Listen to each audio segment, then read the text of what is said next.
Tetap berharap sepenuhnya kepada Tuhan. Saudara yang dikasihi Tuhan, ada masa-masa dalam hidup ketika hati kita menjadi lelah karena menunggu. Kita sudah berdoa, sudah berharap, sudah mencoba tetap kuat, tetapi keadaan belum berubah. Jawaban yang dinantikan belum datang, jalan keluar belum terlihat, dan beban yang dipikul terasa semakin berat. Dalam keadaan seperti itu, kita bisa mulai bertanya, Tuhan, sampai kapan? Apakah Engkau masih bekerja? Apakah aku masih boleh berharap? Renungan hari ini mengingatkan kita untuk tetap berharap sepenuhnya kepada Tuhan. Bukan berharap setengah-setengah, bukan percaya hanya saat keadaan baik, tetapi berharap penuh kepada Tuhan, bahkan ketika mata kita belum melihat jawaban. Mengapa? Karena Tuhan tidak pernah berubah. Dia tetap setia, tetap baik, dan tetap bekerja, bahkan saat kita belum mengerti apa yang sedang Dia lakukan. Mazmur 62 ayat 6 berkata, "Hanya pada Allah saja kiranya aku tenang, sebab daripadanyalah harapanku." Perhatikan kata, hanya. Daud tidak berkata bahwa harapannya ada pada Tuhan dan sedikit pada hal lain. Ia berkata bahwa harapannya hanya pada Allah.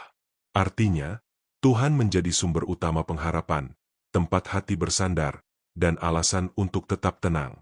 Inilah sikap yang Tuhan mau lihat dalam hidup kita, hati yang sungguh-sungguh menaruh harap hanya kepadanya. Seringkali hati kita gelisah karena pengharapan kita terbagi-bagi. Kita berharap kepada Tuhan, tetapi pada saat yang sama kita lebih memegang keadaan, lebih takut pada kemungkinan buruk, dan lebih percaya pada apa yang terlihat daripada pada firman Tuhan.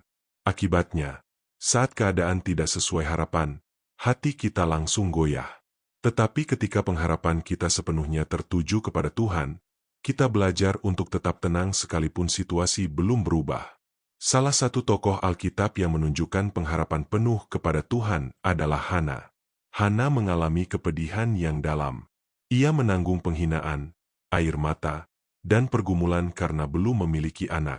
Keadaan itu tidak berlangsung sehari dua hari, tetapi cukup lama. Namun Hana tidak berhenti datang kepada Tuhan. Ia membawa kepedihannya ke hadapan Tuhan, mencurahkan isi hatinya, dan tetap berharap kepadanya. Dan pada waktu Tuhan, Hana melihat jawaban doa itu digenapi. Dari hidup Hana kita belajar bahwa berharap kepada Tuhan bukan berarti kita tidak menangis. Berharap kepada Tuhan bukan berarti kita tidak punya pergumulan. Berharap kepada Tuhan berarti di tengah air mata, kita tetap datang kepadanya. Di tengah penantian, kita tetap berdoa. Di tengah keadaan yang belum berubah, kita tetap percaya bahwa Tuhan mendengar dan Tuhan bekerja. Ratapan 3 ayat 25 berkata, Tuhan adalah baik bagi orang yang berharap kepadanya, bagi jiwa yang mencari Dia. Ayat ini mengingatkan kita bahwa berharap kepada Tuhan tidak pernah sia-sia. Tuhan baik kepada orang yang berharap kepadanya. Mungkin pertolongannya tidak selalu datang secepat yang kita inginkan. Mungkin jawabannya tidak selalu sama dengan yang kita rencanakan. Tetapi Tuhan tetap baik, dan Dia tidak pernah mengecewakan orang yang sungguh-sungguh berharap kepadanya. Saudara, berharap sepenuhnya kepada Tuhan juga berarti kita belajar melepaskan keinginan untuk mengendalikan semuanya sendiri. Selama kita terus berusaha memegang kendali atas segala sesuatu, hati kita akan mudah gelisah. Kita akan sibuk memikirkan semua kemungkinan, takut akan hari esok, dan lelah memikul beban yang seharusnya kita serahkan kepada Tuhan. Tetapi saat kita berharap sepenuhnya kepada Tuhan, kita berkata, Tuhan, aku menyerahkan hidupku ke dalam tangan Mu. Aku percaya Engkau tahu yang terbaik. Yesaya 40 ayat 31 berkata, tetapi orang-orang yang menanti-nantikan Tuhan mendapat kekuatan baru. Mereka seumpama Raja Wali yang naik terbang dengan kekuatan sayapnya. Mereka berlari dan tidak menjadi lesu, mereka berjalan dan tidak menjadi lelah. Inilah janji Tuhan bagi orang yang berharap kepadanya. Tuhan tidak selalu langsung mengubah keadaan, tetapi Dia memberi kekuatan baru. Dia menopang hati yang lelah. Dia menguatkan kaki yang hampir menyerah. Dia memberi damai di tengah badai dan pengharapan di tengah penantian. Saat kita berharap kepada Tuhan, kita tidak berjalan sendirian. Tuhan sendiri yang menjadi kekuatan kita. Mungkin hari ini Anda sedang menunggu jawaban Tuhan. Mungkin Anda berdoa untuk keluarga, untuk pekerjaan, untuk kesehatan, untuk pelayanan, atau untuk pergumulan yang sudah lama Anda bawa dalam doa. Mungkin Anda mulai lelah, mulai bingung, bahkan mulai bertanya apakah Tuhan masih mendengar. Renungan ini datang untuk menguatkan Anda, tetap berharap sepenuhnya kepada Tuhan. Jangan turunkan pengharapan Anda hanya karena keadaan belum berubah. Jangan lepaskan iman Anda hanya karena jawaban belum datang. Ingatlah, Tuhan tidak pernah berhenti bekerja. Dia tahu waktu yang tepat. Dia tahu jalan yang terbaik. Dan Dia tahu bagaimana menolong anak-anaknya.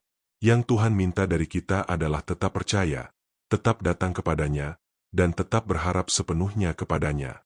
Mazmur 130 ayat 5 berkata, Aku menanti-nantikan Tuhan, jiwaku menanti-nanti, dan aku mengharapkan firman-Nya.